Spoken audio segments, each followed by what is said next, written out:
우리의 믿음과 우리의 신앙은 하나님에게서부터 오는 것이고 하나님에 의해서 형성이 되는 것입니다. 그런 이유 때문에 우리는 하나님에 대해서 알지 않으면 신앙이라고 하는 것은 형성이 안 되는 것입니다.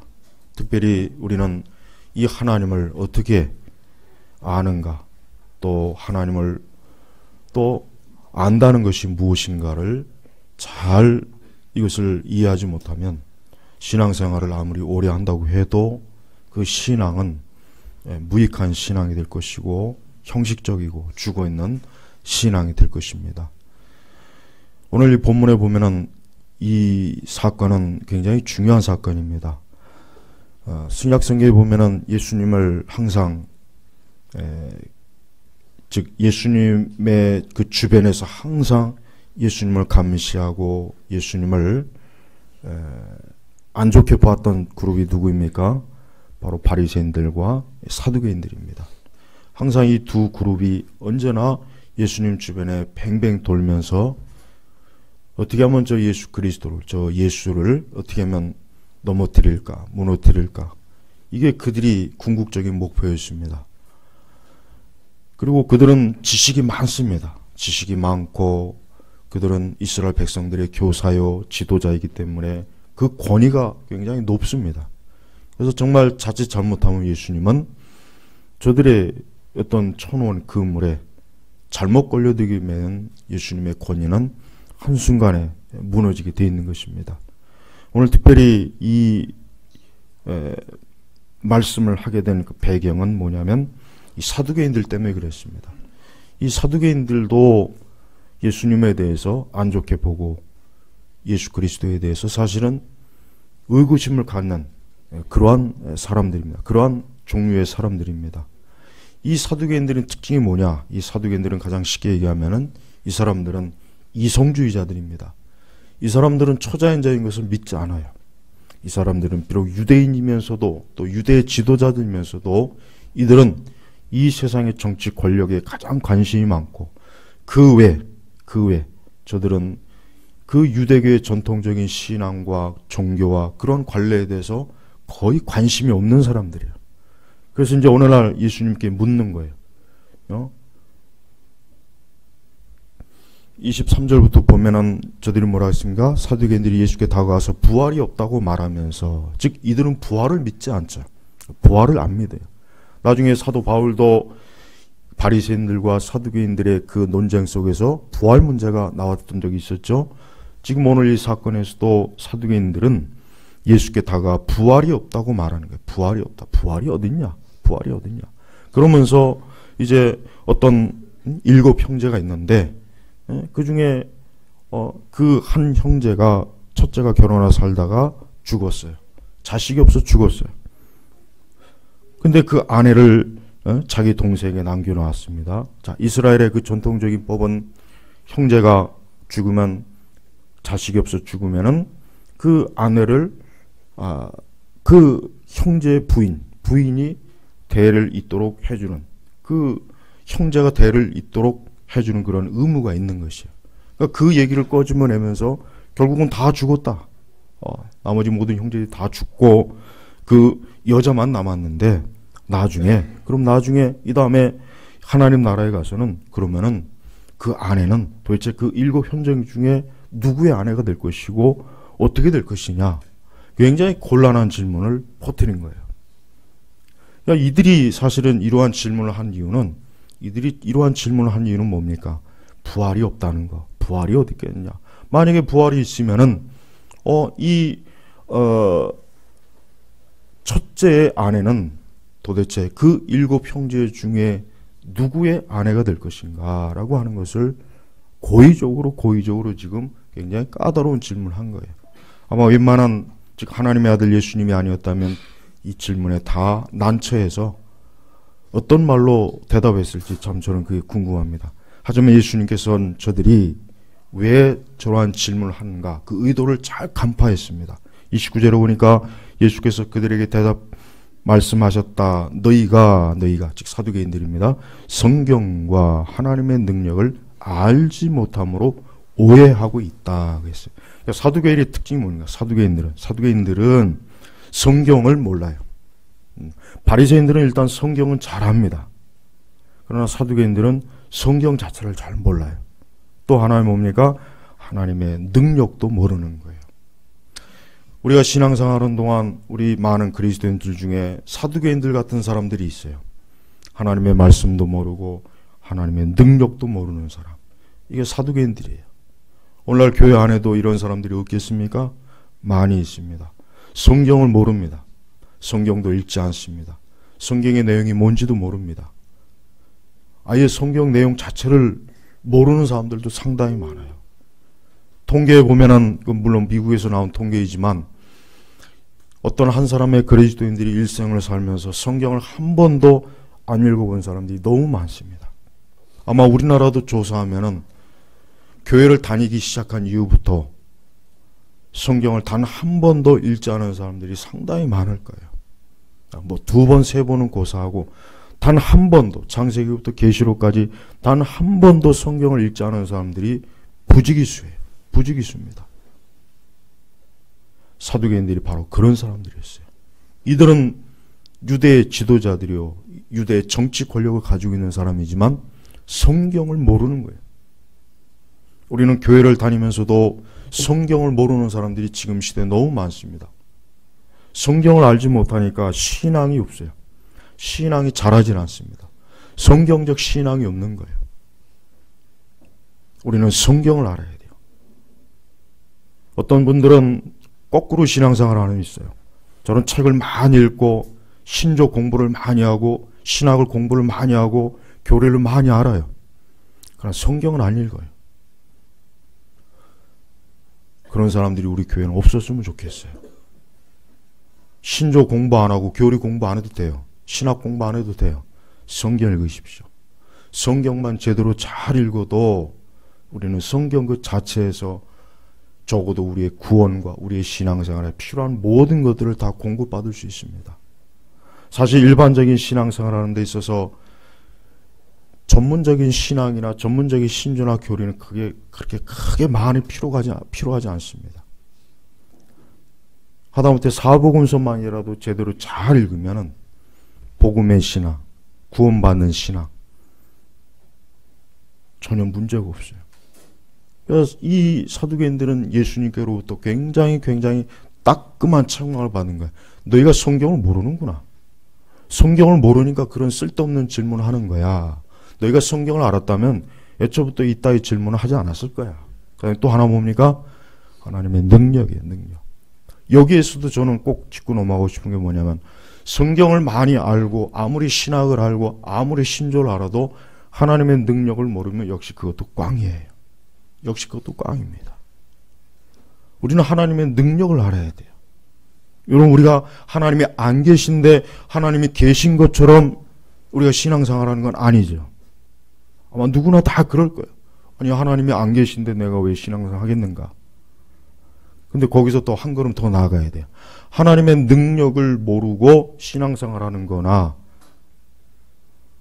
하나님이 안 계신데 하나님이 있다고 가정하면서 신앙생활하는 거나 똑같은 겁니다. 똑같은 거예요. 우리는 하나님의 능력을 알아야 돼요. 하나님의 능력을 알지 못하면 기독교 신앙은 아무짝에 쓸모가 없는 거예요. 어쩌면 우리 자기 만족을 위해서 신앙생활하는 거예요. 그냥 신앙 하나 가지고 있으면서 위로받고 근심 염려 맡기고, 하지만 실제로 하나님이 그 능력을 알지 못한다면 우리의 신앙은 견고하지 못해요. 그냥 무너져 버려요. 그냥 이 세상과 이 세대 그 밀려오는 그 세속주의와 온갖 그 강한 유혹과 미혹에 그냥 무차별적으로 무너지는 것이에요. 그래서 우리는 하나님의 능력을 알아야 돼요. 능력을 알아야 돼요. 그래서 참된 신앙의 가장 기본적인 조건이 뭐냐면 첫째는 성경을 아는 것이요, 또 하나는 하나님의 능력을 아는 것입니다. 사실 여러분, 우리가 오순절주의를 자꾸 비판하죠. 근데 오순절주의 초기에 우리가 잘 알아야 될 게 있습니다.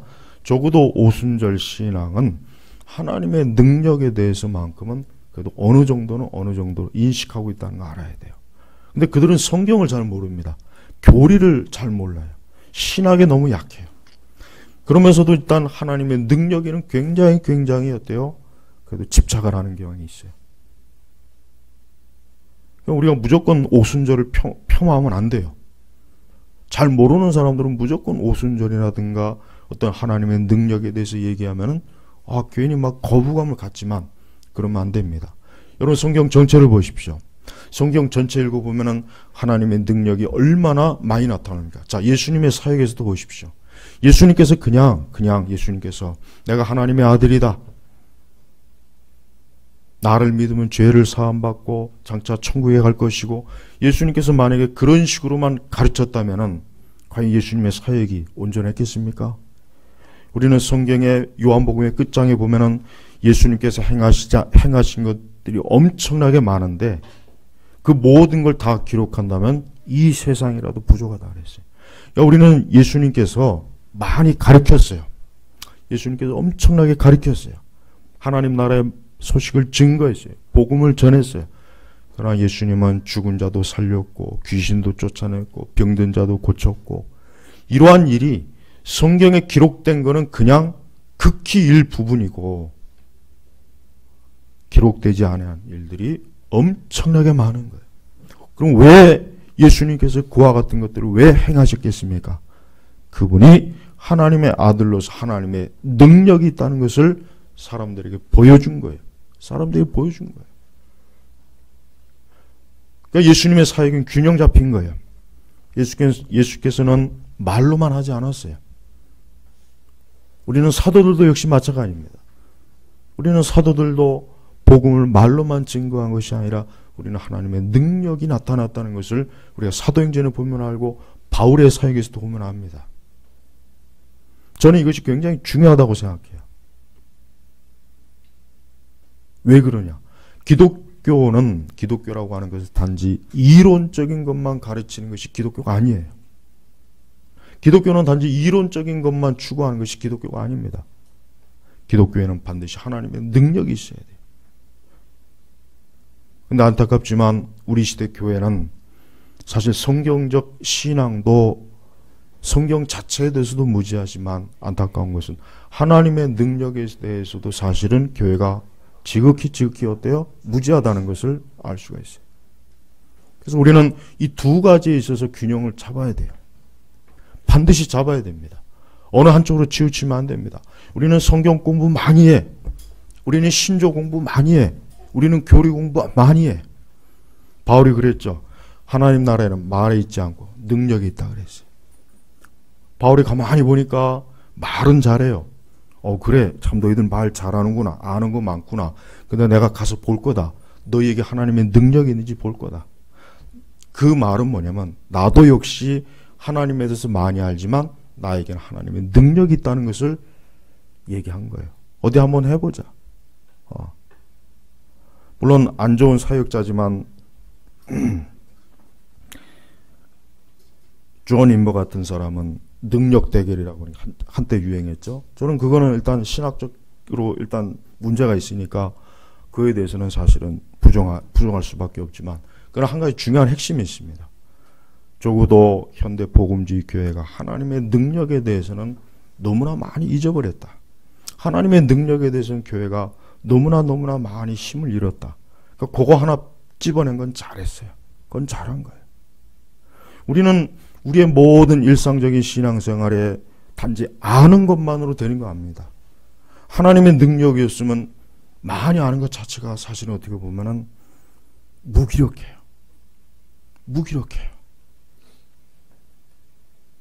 그래서 우리가 예수님께서 너희가 성경과 하나님의 능력을 뭐라고 했습니까? 알지 못함으로 오해하고 있다. 그러니까 사두개인들은 굉장히 답이 없는 사람들이에요. 성경이라도 좀 알면 좋은데 성경도 모르죠. 아니 그럼 성경을 모르면 하나님의 능력이라도 좀 알면 좋은데 하나님의 능력도 몰라요. 초기에 한국에 많이 온 선교사들이 어떤 일이 있었냐면, 초기에 이제 한국에 많은 선교사들이 왔잖아요. 근데 그들이 제일 놀란 게 뭐냐면 그들이 하나님 말씀을 전하고 복음을 전하면 그들이 미국에서는 없었던 현상들이 나타나는 거예요. 뭐냐면 귀신이 쫓겨나고 질병이 치유되고 여러 이적과 기적들이 많이 일어나죠. 그래서 선교사들이 굉장히 놀랐어요. 왜냐하면 자기네들은 그걸 경험해 본 적이 없거든요. 그러니까 그들이 실제로 복음의 능력과 하나님의 진리의 능력을 어디서 체험했냐면 이 선교지에서 체험한 거예요. 그 당시 서구교회는 하나님의 말씀을 체계적으로 가리키고 증거하고 복음의 어떤 효용성에 대해서 구원에 대해서 그걸 많이 증거했지만 실제적으로 성경에 있는 많은 하나님의 능력과 이적과 역사는 거의 경험해 오지 못한 거예요. 근데 저들이 이 기독교 토양이 전혀 없는 이 조선 말기에 여기에 와서 그 수천 년 동안 귀신, 무당, 온갖 이 잡종교들을 섬겼던 이 민족에게 예수 그리스도의 이름을 선포하고 복음을 전하니까 저들 속에서 많은 역사가 일어나요. 귀신도 쫓겨나죠. 병자도 고치죠. 그러니까 선교사들이 그거 보고 굉장히 놀란 거예요. 그렇다고 해서 그들이 정통 교리를 모르는 것도 아니고 신조를 모르는 게 아니야. 잘 배웠어요. 그런데 막상 자기 자신들도 하나님의 진리가 이렇게 능력 있는 줄을 체험해보지 못한 거예요. 그러니까 사실 좀 안타깝지만은 우리 한국에 온 많은 선교사들이 성경은 알았지만 하나님의 능력은 몰랐던 겁니다.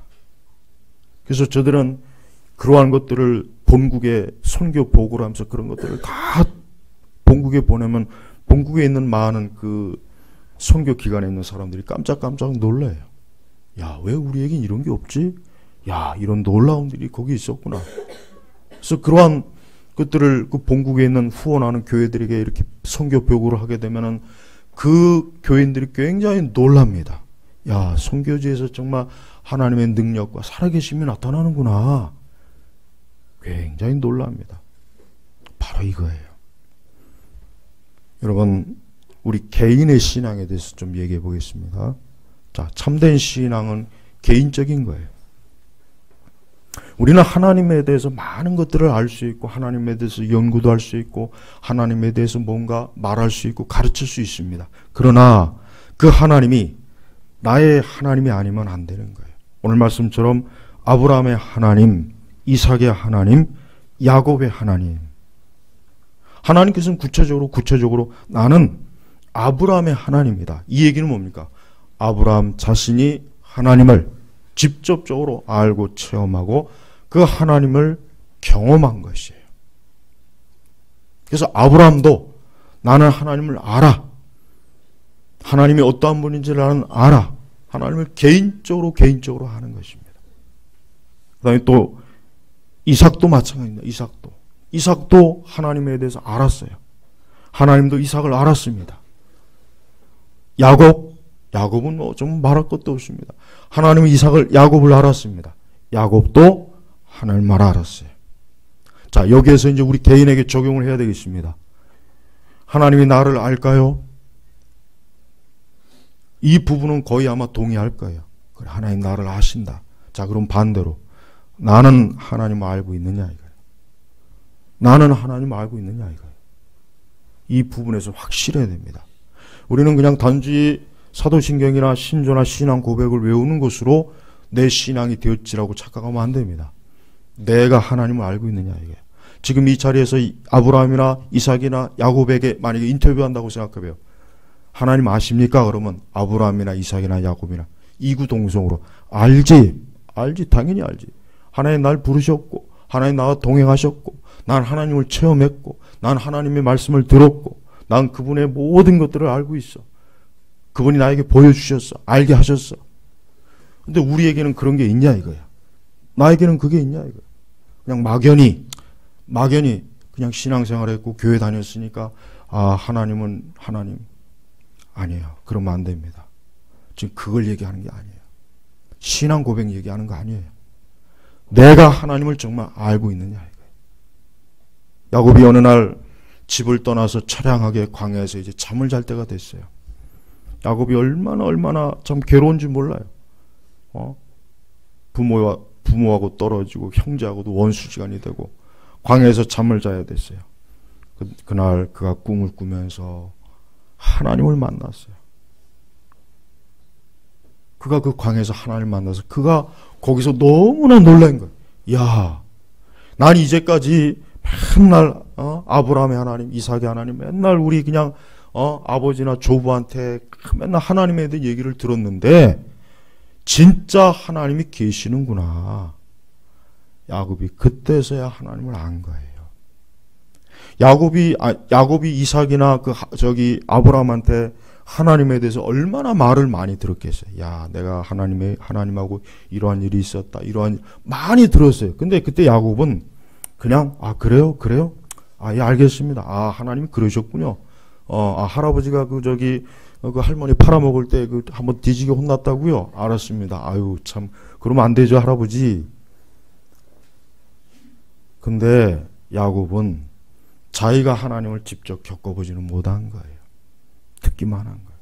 오늘 제가 이 말씀을 증거해도 그냥 하나님이 그런 분이시구나라는 거는 지식으로는 알 수 있지만 진짜 자기가 하나님을 경험해서 하나님을 아는 것과는 틀린 겁니다.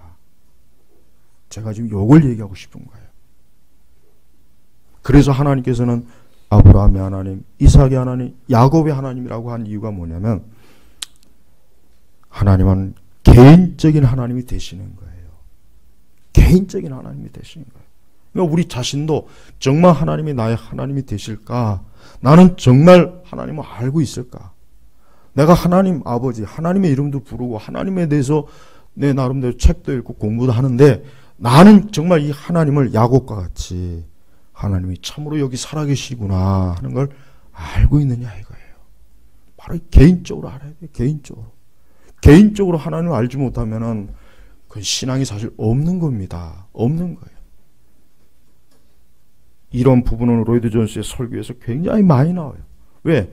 그 당시도 마찬가지. 우리도 이제 어느 정도 이제 그런 역사가 됐어요. 오랜 동안 집에서부터 오랜 동안 신앙생활하고 교회 다녔고 부모님, 할아버지, 할머니 그냥 했으니까 하나님 나도 하나님 알아. 하나님 믿어. 그게 아니죠. 확실히 하나님이 나의 하나님이라고 정말 신앙의 고백을 할 수 자기 스스로가 내 스스로가 신앙의 고백을 하는 거는 것과 그냥 나 하나님 믿어 이거하고는 차이가 있어요. 저는 이거는 우리 양심에 안다고 생각해요. 이거는 굳이 확인할 필요는 없어요.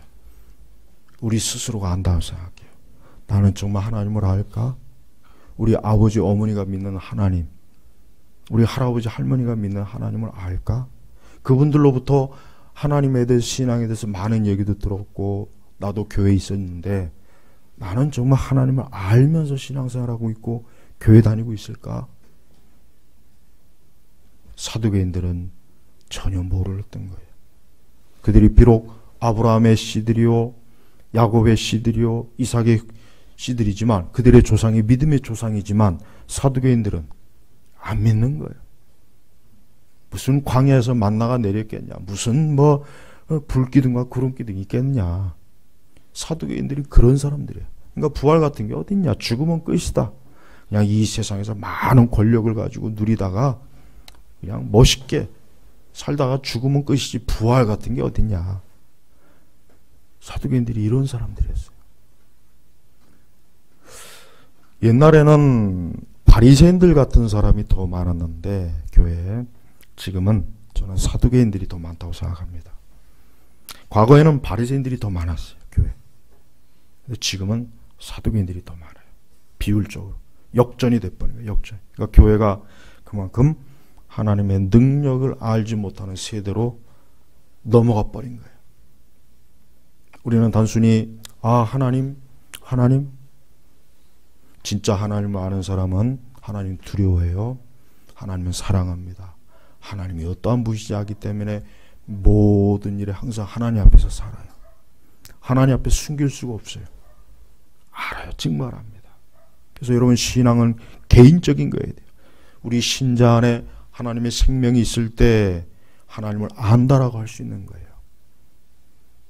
우리가 알고 있는 신학과 교리는 바로 하나님을 개인적으로 알기 위한 발판이에요. 발판입니다. 신조나 교리가 목적이 아니에요. 신조나 교리 자체가 목적이 아닙니다. 우리는 그걸 안다고 해서 내가 하나님을 안다는 생각하면 안 됩니다. 내가 진짜 경험적으로 하나님을 알고 있는가? 경험적으로 하나님이 정말 여기 나와 함께 하시고, 하나님 부정할 수 없어. 아무리 해도 하나님 부정할 수 없어. 바로 그 상태예요. 두 번째는 참된 신앙은 영혼의 훈련입니다. 열정적인 영혼의 훈련으로 나타나야 돼요. 하나님을 아는 사람은 이제 가만히 있을 수가 없습니다. 하나님을 아는 사람은 그 하나님에 대해서 반드시 어떤 식으로든 좀 반응을 하게 돼 있어요. 반응을 하게 돼 있는 거예요. 하나님을 아는 사람이 가만히 있을 수가 있겠어요? 하나님을 아는 사람이 기도 안 할 수가 있겠습니까? 하나님을 아는 사람이 하나님의 말씀을 불순종하거나 하나님의 말씀을 멀리할 수가 있겠습니까? 하나님을 아는 사람이 하나님께 예배드리는 걸 싫어할 수가 있겠습니까? 하나님을 아는 사람이 하나님을 가까이 하는 걸 실증낼 수가 있겠습니까? 아니에요. 오히려 하나님을 알기 때문에 이전에는 내가 하나님을 몰라서, 이전에는 내가 하나님을 알지 못해서 그 하나님에 대해서 시큰둥했지만 지금은 내가 하나님을 알기 때문에 나는 이제 하나님과 함께하는 것이 내 삶의 낙이다. 그래서 우리는 하나님을 알면은 하나님을 아는 만큼 영혼의 반응이 있어요. 영혼의 반응이 나타나는 거예요. 그래서 우리는 하나님을 아는 만큼 하나님에 대해서 태도가 달라요.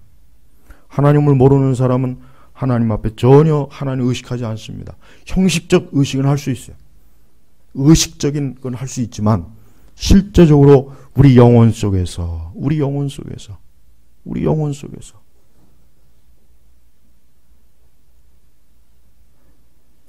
오늘 아마 다른 교회들은 다 아마 성탄 주일로 할 거예요. 마리아가 예수님을 잉태하고 나서 그의 사촌, 그 제사장의 그 사촌의 집에 갔죠. 근데 마침 그분도, 그 제사장의 아내도 뱃속에 누가 있었습니까? 세례 요한이 있었어요. 근데 그 말씀에 보면은 마리아가 예수님을 잉태하고 거기 집에 방문하니까 그 세례 요한이 뱃속에 있을 때 막 어때요? 반응을 했잖아요. 세례 요한은 예수님을 직접 눈으로 보지도 않았지만 벌써 마리아 속에 잉태된 그분이 하나님이시요, 그분이 하나님이시라는 걸 알기 때문에, 아니까 그 세례 요한도 태중에서 그 하나님에 대한 그 기쁨, 그 영혼의 반응이 나타난 거예요.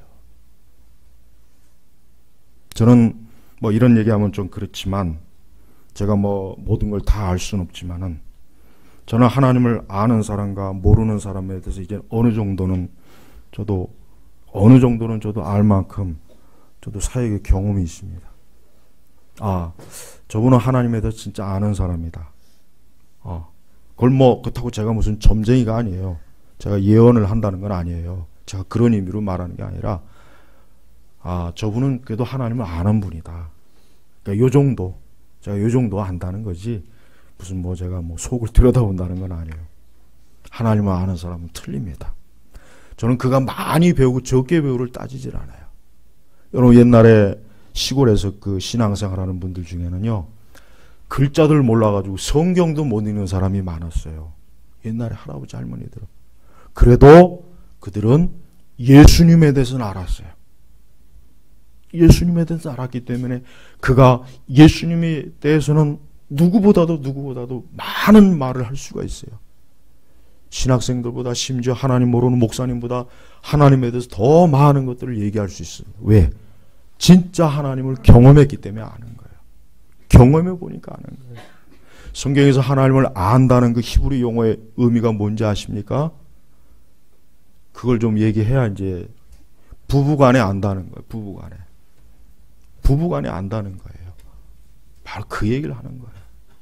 그냥 단순히 의례적으로 사교성으로 아는 게 아니라 부부간에 아는 걸 하나님과 내가 안다는 바로 그겁니다.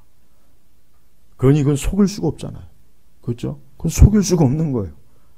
그냥 단순히 만나서 밥 먹어 우리 서로 이 차원이 아니에요. 한 차원 더. 남녀가 안다는 거, 부부가 안다는 거, 부부가 한 몸이 돼서 아는 거, 그걸 바로 성경에서는 하나님을 안다는 그 의미입니다. 우리가 그렇게 하나님을 알지 못한다면 하나님을 안다고 할 수가 없다는 거예요. 우리가 중생과 거듭남이라고 하는 것은 저는 여기서 풀어진다고 생각해요. 우리가 중생했다, 거듭났다 하는 것은 하나님을 진짜 개인적으로 알고 이제는 그 하나님에 대해서 영적으로 어떤 반응이 일어나는가. 바로 이게 가장 그 핵심, 신앙의 핵심은 바로 여기. 성도 여러분, 여러분은 하나님에 대해서 어떠한 반응을 합니까? 세례 요한처럼 그 태중에서부터 막 메시아 되신 예수님을 만나면서 막 뜁니까? 그 세례 요한이 태중에서 기쁜 거예요. 내 주 예수님을 내가 이렇게 뵙는구나. 비록 태중이지만 막 엄청난 기쁨이 그 세례 요한이 그 태 속에서도 있었던 거예요. 우리는 하나님에 대해서 그와 같은 기쁨이 있습니까? 열망이 있습니까? 여러분, 우리는 하나님을 사랑하는 것과 체계를 사랑하는 것과는 틀려요. 우리는 어떤 조직이나 체계나 시스템을 사랑하는 게 아니에요. 바로 그분, 내 주 하나님, 내 구주 되시는 예수님을 사랑하는 거예요. 이거는 다른 것과는 차원이 달라요. 우리는 궁극적으로 그리스도를 사랑하는 게 우리의 신앙의 핵심이에요. 하나님을 사랑하는 게 핵심이에요. 칼빈이나 스펄전이나 노이존스나 핑크나 라일이나 우리는 그분들을 사랑하는 게 아니에요. 그분들이 사랑하는 그 예수님, 그 하나님을 우리가 사랑하는 거예요. 우리는 자칫 하나님이나 예수 그리스도는 사랑하지 않으면서 다른 시스템이나 체계를 어떤 주의를 사랑할 수가 있어요. 그것도 잘못된 거예요. 그런 사람들은 사두개인들입니다. 바리새인들은 우리는 엄격하게 하나님을 율법을 준수하는 사람들이야. 우리는 아주 조상 때부터 아주 엄격하게 아주 1.1획도 틀림없는 사람들이야. 우리는 11조도 쌀 한 톨 한 톨 조 하나하나까지 세서 하나님 앞에 바치는 사람들이야. 그들은 율법은 사랑했지만 정작 하나님을 사랑하지 않은 거예요. 그러니까 예수님께서 가장 혹독하게 비판하는 사람들이 누구냐면 사두개인들이야. 너희들은 회칠한 무덤이다. 너희 회칠한 무덤이야. 아주 겉은 깨끗하구나. 그러나 그 속에는 썩은 게 있는 거예요.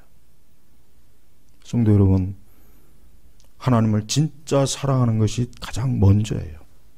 궁극적으로 그걸 우리에게 그런 신앙과 그런 은혜를 하나님께서 주시는 거예요. 다른 체계가 아닙니다. 어떤 주의가 아닙니다. 프로그램이 아닙니다. 어떤 시스템이 아니에요. 어떤 사람들은 그걸 좋아하니까 내가 하나님 믿는다고 생각하는 것까지도 그렇게까지도 나아가는 것 같아요. 물론 그러지 않았으면 좋겠어요. 내가 주님을 사랑하지 않으면은 우리는 아무리 좋은 것들이 나에게 있다고 해도 주님하고 나하고는 아무 상관이 없는 거예요. 그래서 여러분, 신앙에는 반응이 있어야 돼요. 우리는 부지런히 우리가 예수님을 믿기 이전에 세상에 열심을 냈죠. 이제 하나님을 만나고 하나님의 생명이 우리 안에 있으면 이전에 세상에 열심을 내던 만큼 거꾸로 이제는 그만큼 하나님에 대해서 열심과 열정적으로 우리 영혼 속에서 뛰어야 됩니다. 이게 중요한 것입니다. 우리는 하나님에 대해서 맥 빠져갖고 그냥 맥 빠져서 기운을 탁 잃어버리고 하나님이고 예수님하고 나하고 뭔 상관이냐. 난 피곤해. 난 지금 바빠. 난 지금 경제적으로 어려워. 난 지금 굉장히 힘들어. 나한테 그런 얘기 하지 마. 나 피곤해. 하나님 얘기하지 마. 죽은 거예요. 그 영혼이 죽은 거예요.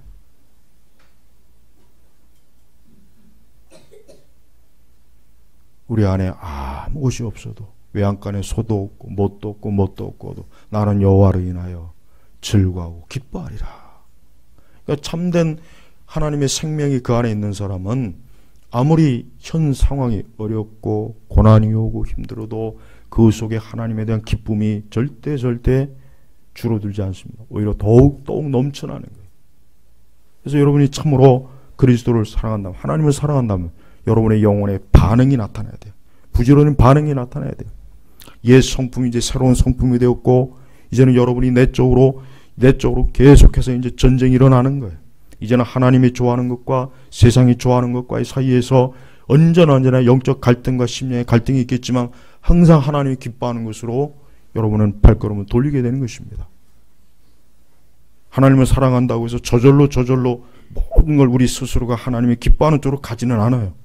우리가 의식적으로 하나님을 의식하고 하나님의 살아계심을 알고 하나님을 체험했기 때문에 우리는 그 하나님의 기쁘시게 하려고 하는 마음과 의도가 있는 거예요. 이제는 하나님을 의식하니까 매사에 하나님의 눈치를 보는 거예요. 하나님 앞에 눈앞에 서는 거예요.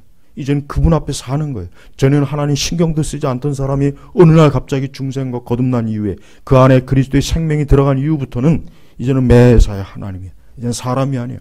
하나님이 나를 어떻게 보실까? 하나님이 이걸 어떻게 보실까? 내가 어떻게 해야 하나님이 기뻐하실까? 매사에 하나님이 이제는 의식이 되는 거예요. 그 영혼의 반응이. 하나님에 대해 이런 반응이 있어야 되는 것입니다. 또 세 번째, 참된 신앙은 실천적입니다. 실천적이어야 돼요.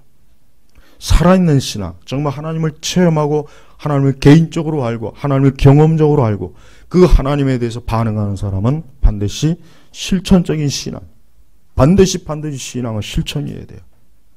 저는 여러분들이 말씀을 많이 듣고 책을 많이 읽고 신조를 공부 많이 하면 그걸 가지고 뭐 해야 됩니까? 교회를 잘 섬기고 여러분의 성화의 열매를 맺고 여러분이 어디에 있든지 나는 그리스도인으로서 사는 것, 그것을 위한 것이에요. 그걸 위한 것입니다. 하나님께서는 우리가 하나님의 자녀로서 표시가 나는 걸 원해요. 우리가 어디에 있든지 그리스도의 향기를 바라는 걸 원하십니다. 우리는 죽은 사람이 아니에요. 이제 그 속에 하나님의 생명이 있고 하나님을 안다면 그는 이제 죽은 게 아니에요. 살아있는 거예요. 살아있는 거예요. 여러분, 죽은 자와 살아있는 사람의 차이를 그건 뭐 말 안 해도 알죠. 말 안 해도 알죠. 죽은 자와 살아있는 사람의 차이는 굉장히 큽니다. 여러분 이런 얘기가 있어요. 그 이제 장례식장 가면은 이제 사람이 이게 죽으면요. 이게 이런 얘기가 있더라고요. 자식이든 부모든 죽으면 왠지 겁이 난대요. 그러니까 이렇게 죽은 자는 가까이 하는 게 겁이 나는 거예요. 그렇게 부모일지라도 돌아가시면 그 죽은 시체잖아요. 섬뜩한 거예요. 자식이라도 죽으면 좀 섬뜩한 거예요. 우리는 죽은 자를 마치 살아있는 사람처럼 막 껴안고 그럴 수 있을 것 같습니까? 못합니다. 힘들어요. 왜? 죽었기 때문에. 벌써 생명이 없는 걸 벌써 우리가 의식적으로 알게 되면 그때부터는 딱 벽이 쳐지는 거예요. 그래서 부모건 자식이건 아무리 사랑하는 가족도 그가 죽으면은 가까이 못하는 겁니다. 그러니까 죽은 자하고 살아있는 차이는 너무 커요. 하나님에 대해서 죽은 자는 실천적인 성화의 열매가 아무것도 나오진 않아요. 죽어있기 때문에. 여전히 죽어있기 때문에 그는 실천적인 성화의 열매가 아무것도 안 나와요. 그렇게 우리가 서신서를 읽어보십시오. 서신서를 읽어보면은 그렇게 하나님께서 성도가 거룩한 열매를 맺어야 된다. 하나님 사람답게 말하고 행동하고 하나님의 사람답게 거룩해야 된다. 그렇게 많은 교훈을 줬지만 영적으로 죽어있는 자들은 그 말씀을 읽고 들어도 반응이 없습니다. 왜? 죽어있기 때문에. 죽은 거예요. 죽은 자 앞에다가 아무리 맛있는 음식을 놔도 어때요? 아무리 맛있는 음식을 놔도 못 먹습니다. 못 먹어요. 못 먹어요. 아무리 맛있는 음식이 놔도. 제가 이번 주에는 금요일하고 토요일날 이렇게 두 가정을 신방했어요. 얼마나 그냥 음식 대접을 많이 해주시는지 너무 맛있고 아주 엄청 잘 먹었습니다. 근데 먹다 보니까 왠지 이거 사육당하는 기분도 들고 너무너무 그냥 대접을 잘해주셔서 너무 감사해요. 제가 살아있으니까 먹는 거예요. 살아있으니까 열심히 맛을 내서 먹는 거예요. 너무 감사해요. 하지만 제가 죽은 자는 아무리 맛있는 걸 앞에다 놔도 못 먹습니다. 우리는 이 하나님의 말씀이 만나예요. 영적인 음식이에요. 근데 이 영적인 만나라는 음식도 영적으로 중생하고 거듭난 사람한테는 이 말씀의 만나가 맛있어요. 이걸 먹고 영적인 영양가를 쌓고 거기서 열매가 나타나요. 그러나 죽어 있는 사람에게는 이 말씀이라고 만나가 그에게는 아무런 감각이 없는 거예요. 감각이 없는 것입니다. 그래서 이런 말이 있죠. 윌포스가 그의 친구 영국의 아주 가장 피트인가요? 작은 피트인가? 큰 피트인가? 그 영국의 총리를 평소에 그렇게 좀 신앙을 갖게 하려고 그렇게 막 애걸복걸했어요. 그래서 이제 가까스로 예배 시간에 데리고 왔습니다. 친구를. 근데 자기는 그렇게 그 말씀이 달고 꿀같이 달고 너무너무 은혜 받는데 이 친구는 기껏 나와서 하는 말이 난 도대체 무슨 말인지 모르겠어. 난 도대체 무슨 말인지 모르겠어. 졸려. 피곤해. 왜 한 사람은 하나님의 말씀을 듣고 그렇게 기뻐하고 감사하고 하나님의 은혜를 체험하는데 왜 한 사람은 도대체 무슨 말인지 모르겠어.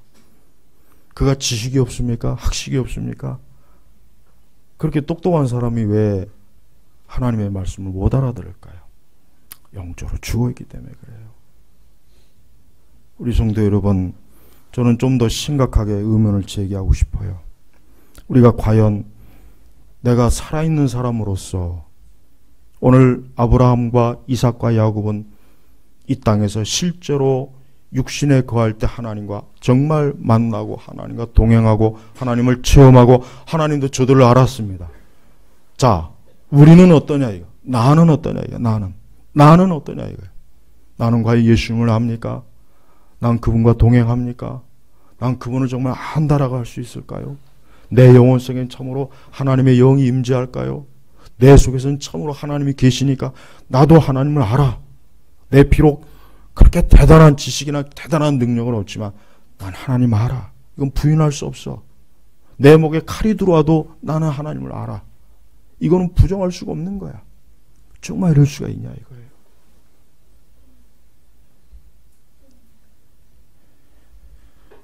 그러면서 하신 말씀이 예수님이 뭐라 했습니까? 하나님은 죽은 자들의 하나님이 아니라 살아있는 자들의 하나님이시다. 살아있는 자들의 하나님이시다.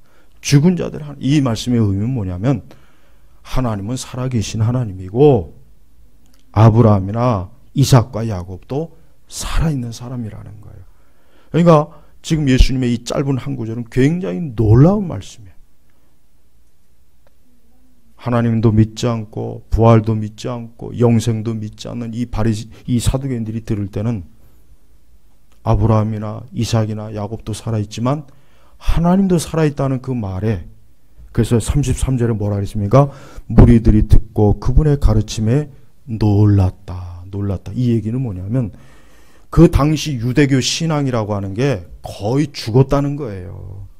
온갖 율법과 형식으로 잘 짜여지기는 했지만 성전도 멋있게 지어놓고 거기서 맨날 수많은 짐승을 갖다 바치고 제사도 하지만 신앙 자체는 죽은 거예요. 살아계신 하나님을 믿지 않은 거예요. 아브라함이나 이삭이나 야곱도 더 이상 의식을 안 하는 거예요.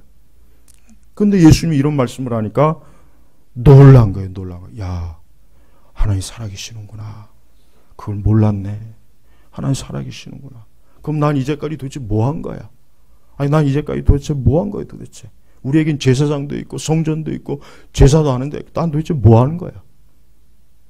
그 모든 것들은 결국 누구에게 이르게 함이 위함입니까? 하나님에게, 하나님을 알게 함이에요. 하나님을. 우리 제노학교회 성도 여러분, 오늘 저는 여러분들의 하나님이 정말 되셔야 된다고 저는 간곡하게 부탁하고 싶어요. 나의 하나님이요. 우리는 그냥 아브라함의 하나님, 이삭의 하나님, 야곱의 하나님이라고 할 수는 있어요. 근데 나의 하나님이라고는 진짜 할 수 있겠냐 이거예요. 내 심령 속에서 정말 나의 하나님이라고 할 수 있겠냐 이걸 내 양심에서 아냐 이겁니다. 하나님을 나의 하나님으로 모시지 않으면은 예수님도 나와는 상관이 없어요. 예수님 뭐라 그랬습니까? 나는 부활이요 생명이니 나로 말미암지 않고는 아버지께로 올 자가 없다 그랬어요. 하나님을, 그래서 제가 처음에 그랬잖아요. 하나님을 알지 못하면 예수님 모르는 겁니다. 예수님을 모르는 그 사람은 하나님을 알지 못하는 거예요. 그래서 예수님께서 나는 부활이요 생명이니 나로 예수 그리스도로 말미암지 않고는 아버지께로 올 자가 없다. 지금 이 말씀하고 똑같은 말씀이에요. 우리 제노바교육교 성도 여러분, 이제 올해가 정말 며칠 안 남았습니다.